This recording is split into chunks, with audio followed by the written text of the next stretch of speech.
നമസ്കാരം വ്യൂവേഴ്സ്. ഇന്ന് ജനുവരി 2025 news reading മലയാളത്തിൻ്റെ പുതിയ എപ്പിസോഡിലേക്ക് സുസ്വാഗതം. പോയി വരാം ഇന്ന് കേട്ടിരിക്കേണ്ട പ്രധാന വാർത്തകളിലൂടെ. ഇന്ന് ജനുവരി 2, മന്നത്ത് പത്മനാഭൻ്റെ 148ാമത് ജന്മദിനം, മന്നം ജയന്തി. മുണ്ടക്കൈ ചൂരൽമല പുനരധിവാസം, പുതിയ നാട്, 107 ഏക്കറിൽ 2 ടൗൺഷിപ്പുകൾ.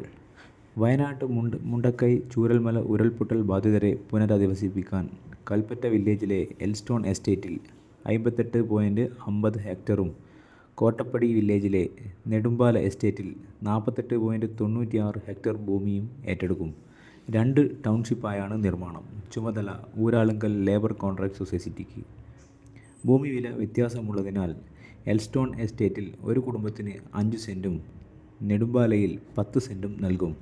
എല്ലാ സഹായങ്ങളും ഏകോപിപ്പിച്ചായിരിക്കും പുനരധിവാസ പദ്ധതി പൂർത്തിയാക്കുകയെന്ന് മുഖ്യമന്ത്രി പിണറായി വിജയൻ പത്രസമ്മേളനത്തിൽ പറഞ്ഞു. വളരെ സങ്കടകരമായ വാർത്തയാണ് പുതുവർഷ നാളിൽ സംഭവിച്ചത്. സ്കൂൾ ബസ് മറിഞ്ഞ് വിദ്യാർത്ഥിനി മരിച്ചു. വളക്കയിൽ സ്കൂൾ ബസ് നിയന്ത്രണം വിട്ട് മറിഞ്ഞ് കുറുമാത്തൂർ ചിന്മയ വിദ്യാലയത്തിലെ 5ാം ക്ലാസ് വിദ്യാർത്ഥിനി മരിച്ചു. 18 വിദ്യാർത്ഥികളും ഡ്രൈവറും ആയയും ഉൾപ്പെടെ 20 പേർക്ക് പരിക്കേറ്റു. കുറുമാത്തൂർ ചെറുക്കള നാഗം സ്വദേശിനി വായക്കൽ വീട്ടിൽ നേദ്യ എസ് രാജേഷിനാണ് മരിച്ചത്. ബുധനാഴ്ച വൈകിട്ട് 4-നായിരുന്നു സംഭവം. കിരാത്ത് ഭാഗത്തുനിന്ന് വന്ന ബസ് വളക്കൈ സംസ്ഥാന പാതയിലേക്കുള്ള കുത്തനെയുള്ള ഇറക്കത്തിൽ നിയന്ത്രണം വിട്ട് മറിയുകയായിരുന്നു. 2 തവണ മലക്കം മറിഞ്ഞാണ് ബസ് റോഡിലേക്ക് പതിച്ചത്. ഇതിനിടെ ബസ്സിൽ നിന്ന് തെറിച്ചു വീണ നേദ്യ ബസ്സിനടിയിൽപ്പെട്ടു. ശബ്ദം കേട്ട് ഓടിയെത്തിയ നാട്ടുകാർ ബസ് ഉയർത്തി അടിയിൽപ്പെട്ട നേദ്യയെയും മറ്റ് കുട്ടികളെയും പുറത്തെടുത്തു. ഉടൻ ആശുപത്രിയിൽ എത്തിച്ചെങ്കിലും നേദ്യയുടെ ജീവൻ രക്ഷിക്കാനായില്ല. സാരമായി പരിക്കേറ്റ മറ്റൊരു വിദ്യാർത്ഥിനി കുറുമാത്തൂരിലെ Sreenalin Sahani Kannur government medical college ആശുപത്രിയിൽ ചികിത്സയിലാണ്. കർഷകർക്ക് സന്തോഷവാർത്ത. വിള ഇൻഷുറൻസ് ഈ വർഷവും. വിള ഇൻഷുറൻസ് പദ്ധതിയായ പ്രധാനമന്ത്രി ഫസൽ ബീമ യോജനയുടെ കാലാവധി കേന്ദ്ര സർക്കാർ 2025-26 വർഷത്തേക്ക് നീട്ടി. DAP വളം സബ്സിഡി ഇനിയൊരു അറിയിപ്പുണ്ടാകുന്നതുവരെ തുടരാനും പ്രധാനമന്ത്രി നരേന്ദ്രമോദിയുടെ അധ്യക്ഷതയിൽ ചേർന്ന പുതുവർഷത്തിലെ ആദ്യ മന്ത്രിസഭാ യോഗത്തിൽ തീരുമാനിച്ചു. ജയിലിൽ ജാതി വിവേചനം വേണ്ട. സുപ്രീംകോടതി വിധിയുടെ അടിസ്ഥാനത്തിൽ ചട്ടം ഭേദഗതി ചെയ്ത് കേന്ദ്രം. ജയിലുകളിലെ ജാതി വിവേചനം അവസാനിപ്പിക്കാൻ നടപടിയുമായി കേന്ദ്രം. തടവുകാരെ ജാതിയടിസ്ഥാനത്തിൽ തരംതിരിക്കുകയും ജോലി നിശ്ചയിക്കുകയും ചെയ്യുന്നത് ഒഴിവാക്കാൻ നിയമങ്ങളിലും ചട്ടങ്ങളിലും ഭേദഗതി വരുത്തി. 2013 തോട്ടിപ്പണി നിരോധന നിയമം ജയിലുകളിലും ബാധകമാക്കി. സെപ്റ്റിക് ടാങ്കുകൾ തടവുകാരെ ഇറക്കി വൃത്തിയാക്കുന്നത് വിലക്കി. ജയിലുകളിലെ ജാതി വിവേചനം ഭരണഘടനാ വിരുദ്ധമാണെന്ന സുപ്രീം കോടതിയുടെ ഒക്ടോബർ 3 വിധിയുടെ അടിസ്ഥാനത്തിലാണ് കേന്ദ്ര ആഭ്യന്തര വകുപ്പിൻ്റെ നടപടി. സംസ്ഥാനങ്ങൾക്കും ഇത് സംബന്ധിച്ച് നിർദ്ദേശം നൽകി. വളരെ സ്വാഗതാർഹമായ ഒരു തീരുമാനം. എന്താണ് നിങ്ങളുടെ അഭിപ്രായം? Please comment. സാധാരണക്കാരനെ ഏറെ ബാധിക്കുന്ന പ്രശ്നമാണല്ലോ എണ്ണവില. മാഹിയിൽ നിന്ന് അത്തരമൊരു വാർത്തയാണ് വരുന്നത്. മാഹിയിൽ എണ്ണവില 2 രൂപ കൂടി. മൂല്യവർദ്ധിത നികുതി വർദ്ധിപ്പിച്ചതിനെ തുടർന്ന് പുതുച്ചേരിയിൽ പെട്രോൾ ഡീസൽ വില കൂടി. പുതുച്ചേരി, മാഹി, കാരയ്ക്കാൽ, യാനം എന്നിവിടങ്ങളിൽ ലിറ്ററിന് 2 രൂപയുടെ വർധനയാണ് ബുധനാഴ്ച നിലവിൽ വന്നത്. മാഹിയിൽ പെട്രോളിന് 91 രൂപ 92 പൈസയിൽ നിന്ന് 93 രൂപ 92 പൈസയായി ഉയർന്നു. ഡീസൽ വില 81 രൂപ 90 പൈസയിൽ നിന്ന് 83.90 പൈസയായി. കാരയ്ക്കാലിൽ പെട്രോൾ വില 96.3 രൂപയും ഡീസൽ വില 86 രൂപ 31 പൈസയുമായി. യാനത്ത് ഇത് യഥാക്രമം 96 രൂപ 92 പൈസയും 86 രൂപ 75 പൈസയുമായി ആണ് വർദ്ധിച്ചത്. എന്താ അല്ലേ? അടിക്കടി പെട്രോൾ വില ഇങ്ങനെ കൂടിയാൽ സാധാരണക്കാർ എന്തു ചെയ്യും? എന്താണ് ഒരു പരിഹാരം? നിങ്ങൾ കമൻറ്റ് ചെയ്യൂ. തൊഴിലുറപ്പ് ജോലിക്കിടെ സ്ഫോടക വസ്തു പൊട്ടിത്തെറിച്ച് 2 പേർക്ക് പരിക്ക്. കണ്ണൂരിലെ മാലൂരിൽ പൂവംപൊയിലിൽ സ്ഫോടക വസ്തു പൊട്ടിത്തെറിച്ച് 2 തൊഴിലുറപ്പ് തൊഴിലാളികൾക്ക് പരിക്കേറ്റു. പറമ്പൽ ശ്രുതി നിവാസിൽ പ്രീത, പറമ്പിൽ വിസ്മയ നിവാസിലെ വിജയലക്ഷ്മി എന്നിവർക്കാണ് പരിക്കേറ്റത്. പരിക്ക് ഗുരുതരമല്ല. പൂവംപൊയിലിലെ സ്വകാര്യ വ്യക്തിയുടെ വയലിട വാഴത്തോട്ടത്തിൽ ജോലി ചെയ്യവേ ബുധനാഴ്ച ഉച്ചയ്ക്ക് 12ഓടെയാണ് സംഭവം.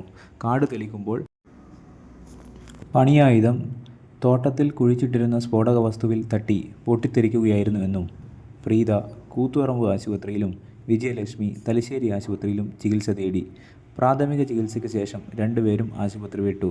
വിവരമറിഞ്ഞ് കണ്ണൂരിൽ നിന്ന് ഡോഗ് സ്ക്വാഡ് സ്ഥലത്തെത്തി പരിശോധന നടത്തി. ഉപേക്ഷിക്കപ്പെട്ട പന്നിപ്പടക്കമാണ് പൊട്ടിത്തെറിച്ചതെന്നാണ് പ്രാഥമിക നിഗമനമെന്ന് സ്ഥലത്തെത്തിയ Peravoor DYSP K V Pramod പറഞ്ഞു. അമ്മയ്ക്ക് പുതുവത്സര സമ്മാനമായി പോയിന്റ് ഓഫ് കോൾ പദവി നൽകണം. കേന്ദ്രമന്ത്രി സുരേഷ് ഗോപിയോട് ശാരദ ടീച്ചർ. കണ്ണൂർ അന്താരാഷ്ട്ര വിമാനത്താവളത്തിന് പോയിന്റ് ഓഫ് കോൾ പദവി നൽകാൻ അവസരമൊരുക്കണമെന്ന് മുൻ മുഖ്യമന്ത്രി ഇ കെ നായനാരുടെ ഭാര്യ ശാരദ ടീച്ചർ കേന്ദ്രമന്ത്രി സുരേഷ് ഗോപിയെ ഫോണിൽ വിളിച്ച് അഭ്യർത്ഥിച്ചു.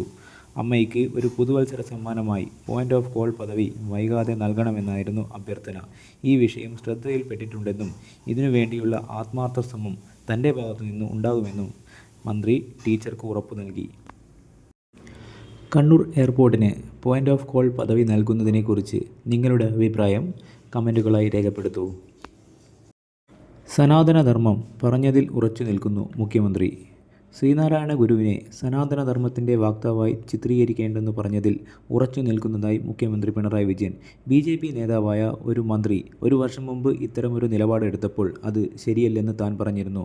ക്ഷേത്രങ്ങളിൽ ദർശനത്തിന് ഉടുപ്പഴിക്കുന്നത് അന്താചാരമെന്നാണ് ശ്രീനാരായണ ധർമ്മസംഘം ട്രസ്റ്റ് പ്രസിഡന്റ് സ്വാമി സച്ചിദാനന്ദയാണ് ശിവഗിരി സമ്മേളനത്തിൽ പറഞ്ഞത്. പിന്നീട് താനും അക്കാര്യം പറഞ്ഞു. വളരെ നല്ല നിർദ്ദേശമാണിത്. ഇത് നടപ്പാക്കുമെന്ന് തന്നെ വന്ന് കണ്ട ദേവസ്വം ബോർഡ് പ്രതിനിധികൾ പറഞ്ഞിരുന്നു. ചർച്ച നടക്കേണ്ടത് ദേവസ്വം ബോർഡുകളാണെന്നും മുഖ്യമന്ത്രി പറഞ്ഞു. പൊതുപരിപാടിക്കിടെ സ്റ്റേജിൽ നിന്ന് വീണ് പരിക്കേറ്റ ഉമാ തോമസിൻ്റെ ആരോഗ്യം മെച്ചപ്പെടുന്നു. കലൂർ സ്റ്റേഡിയത്തിലെ വേദിയിൽ നിന്ന് വീണ് ഗുരുതര പരിക്കേറ്റ ഉമാ തോമസ് എം.എൽ.എയുടെ ആരോഗ്യസ്ഥിതിയിൽ പുരോഗതി. വെന്റിലേറ്ററിൽ തുടരുന്ന ഉമ നേരത്തെ ശബ്ദത്തിൽ മക്കളോട് ഹാപ്പി ന്യൂ ഇയർ പറഞ്ഞു. വേദനയുണ്ടെന്നും പറഞ്ഞു. വീഴ്ചയുടെ കാര്യം ഓർമ്മയില്ല. വെന്റിലേറ്ററിൽ സപ്പോർട്ട് കുറച്ചു. ആളുകളെ തിരിച്ചറിയുകയും നിർദ്ദേശങ്ങൾ അനുസരിക്കുകയും ചെയ്യുന്നതിനാൽ തലയിലെ പരിക്കിനെക്കുറിച്ച് തൽക്കാലം ആശങ്കപ്പെടേണ്ടതില്ലെന്ന് റിനൈ മെഡിസിറ്റി അധികൃതർ പറഞ്ഞു. ഗവർണർ എത്തി. സത്യപ്രതിജ്ഞ ഇന്ന്. നിയുക്ത കേരള ഗവർണർ രാജേന്ദ്ര വിശ്വനാഥ് ആർലേക്കർ വ്യാഴാഴ്ച രാവിലെ 10:30 രാജ്ഭവനിൽ നടക്കുന്ന ചടങ്ങിൽ സത്യപ്രതിജ്ഞ ചെയ്യും. കേരള ഹൈക്കോടതി ചീഫ് ജസ്റ്റിസ് നിതിൻ മധുകാർ ജാംദാർ സത്യവാചകം ചൊല്ലിക്കൊടുക്കും. ബുധനാഴ്ച വൈകിട്ട് തിരുവനന്തപുരം വിമാനത്താവളത്തിലെത്തിയ ആർലേക്കറെയും ഭാര്യ അനഘ ആർലേക്കറെയും മുഖ്യമന്ത്രി പിണറായി വിജയൻ്റെ നേതൃത്വത്തിൽ സ്വീകരിച്ചു. മന്ത്രിമാരായ K Rajan, Ramachandran Kadannappally, V Sivankutty, K N Balagopal, speaker A N Shamseer, mayor Arya Rajendran, Antony Raju MLA, എം.പിമാരായ Shashi Tharoor, A Rahim, chief secretary Sarada Muraleedharan തുടങ്ങിയവർ ഗവർണറെ സ്വീകരിക്കാൻ വിമാനത്താവളത്തിലെത്തിയിരുന്നു. ബിരേൻ സിംഗിൻ്റെ മാപ്പ് സ്വാഗതം ചെയ്ത് മെയ്തി. രാജി ആവശ്യപ്പെട്ട് കുക്കികൾ. മണിപ്പൂരിലെ വംശീയ കലാപത്തിൽ മുഖ്യമന്ത്രി ബിരേൻ സിംഗിൻ്റെ മാപ്പപേക്ഷയെ സ്വാഗതം ചെയ്ത് മെയ്തി വിഭാഗം. എന്നാൽ ഉത്തരവാദിത്തം ഏറ്റെടുത്ത് മുഖ്യമന്ത്രി രാജിവെക്കണമെന്ന് കുക്കി വിഭാഗം ആവശ്യപ്പെട്ടു. മാപ്പപേക്ഷയെ കോൺഗ്രസ് രാഷ്ട്രീയവൽക്കരിച്ചെന്നും കോൺഗ്രസിൻ്റെ മുൻകാല പാപങ്ങളാണ് മണിപ്പൂരിൽ പ്രശ്നങ്ങൾ വഷളാക്കിയതെന്നും മുഖ്യമന്ത്രി ബിരേൻ സിംഗ് ബുധനാഴ്ച ആരോപിച്ചു. അതേസമയം മണിപ്പൂരിൽ നിന്ന് സംഘർഷങ്ങളുടെ വാർത്തയാണ് വീണ്ടും വരുന്നത്. മണിപ്പൂരിൽ സായുധ സംഘം ഗ്രാമം ആക്രമിച്ചു. മണിപ്പൂരിലെ ഇംഫാൽ വെസ്റ്റ് ജില്ലയിലെ കടന്തബാദ് മേഖലയിലെ ഗ്രാമത്തിൽ സായുധ സംഘത്തിൻ്റെ വെടിവെപ്പ്. പുലർച്ചെ 1 മണിയോടെ ഇംഫാൽ വെസ്റ്റ് ജില്ലയിലെ താഴ്ന്ന പ്രദേശമായ കടങ്ബന്ദ് പ്രദേശത്ത് കുന്നിൻ മുകളിൽ നിന്ന് സംഘം ഒട്ടേറെ തവണ വെടിയുതിർത്തു. ബോംബേറുണ്ടായതായും പോലീസ് പറഞ്ഞു. ആർക്കും പരിക്കേറ്റിട്ടില്ല. ആക്രമണത്തെ തുടർന്ന് ഒട്ടേറെ ഗ്രാമീണർ സുരക്ഷിത സ്ഥലങ്ങളിലേക്ക് പലായനം ചെയ്തു. പുതുവർഷത്തിൽ സ്വർണ്ണവില കൂടി. 2025 ആദ്യ ദിനത്തിൽ സംസ്ഥാനത്ത് സ്വർണ്ണവിലയിൽ വർധന. പവന് 320 രൂപ കൂടി 57,200 രൂപയായി. ഗ്രാമിന് 40 രൂപ വർദ്ധിച്ച് വില 7,150 രൂപയിലെത്തി. ഡിസംബറിൽ GST വരുമാനം 1.77 ലക്ഷം കോടി രൂപ. 2024 ഡിസംബർ മാസത്തിൽ ചരക്ക് സേവന നികുതി ഇനത്തിൽ രാജ്യത്ത് ലഭിച്ചത് 1.77 ലക്ഷം കോടി രൂപ. 2023 ഡിസംബറിൽ ഇത് 1.65 കോടി രൂപയായിരുന്നെന്നും 7.3% വർധന. 2024 ഡിസംബറിലെ GST വരുമാനം നവംബർ മാസത്തേക്കാൾ കുറവാണ്. നവംബറിൽ 1.82 ലക്ഷം കോടി രൂപയായിരുന്നു ലഭിച്ചത്. 2024 ഏപ്രിലിൽ ലഭിച്ചത് 2.10 ലക്ഷം കോടി രൂപയാണ്.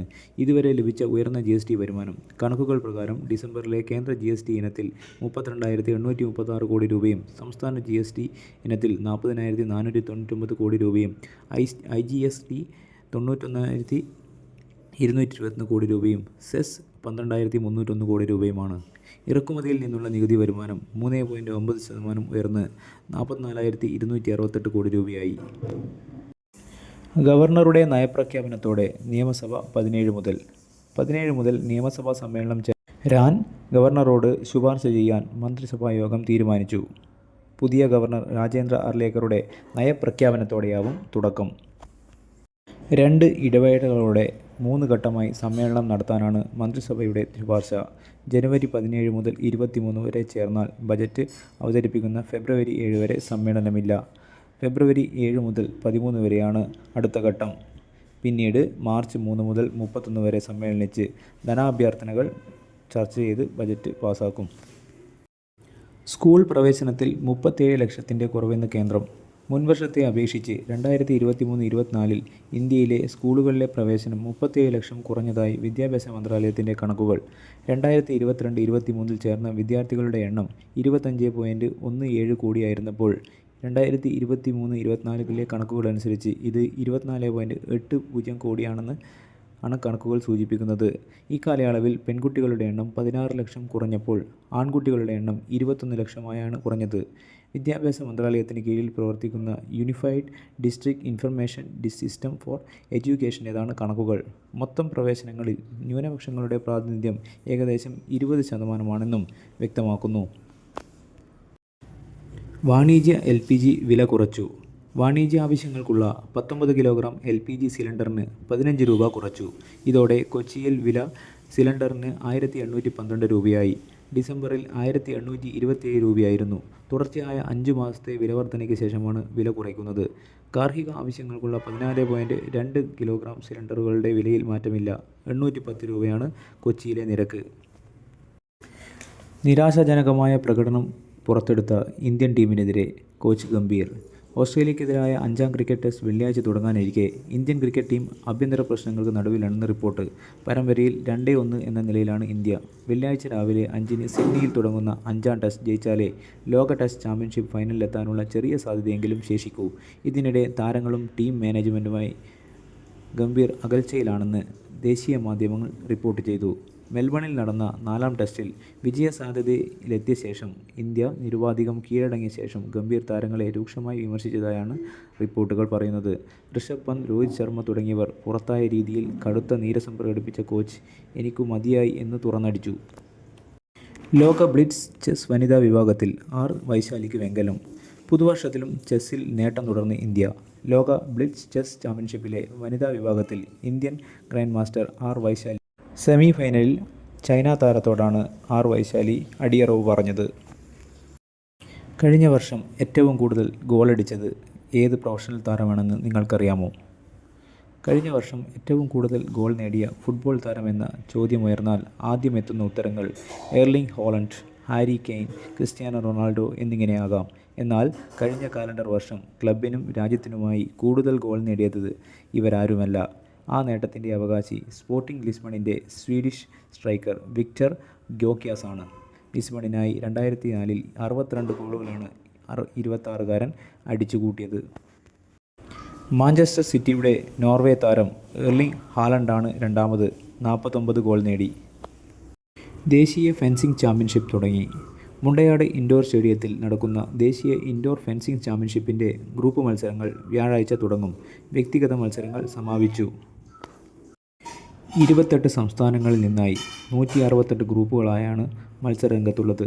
കേരളത്തിൽ നിന്ന് 4 പേർ വീതമുള്ള 6 ഗ്രൂപ്പുകളാണുള്ളത്. ഇതിൽ 2 പുരുഷ ടീമുകളും 1 വനിതാ ടീമും അടങ്ങുന്ന 3 ടീമുകളാണ് വ്യാഴാഴ്ച മത്സരിക്കുക. വ്യക്തിഗത മത്സരങ്ങളിൽ ഉയർന്ന റാങ്കുള്ള മത്സരാർത്ഥികളെയാണ് ഗ്രൂപ്പ് തലങ്ങളിലേക്ക് തിരഞ്ഞെടുക്കുന്നത്.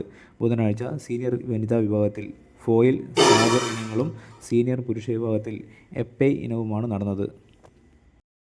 ഇതോടെ വാർത്താവായനയുടെ ഈ എപ്പിസോഡ് ഇവിടെ അവസാനിക്കുന്നു. അടുത്ത എപ്പിസോഡിൽ കാണും വരെ നന്ദി, നമസ്കാരം.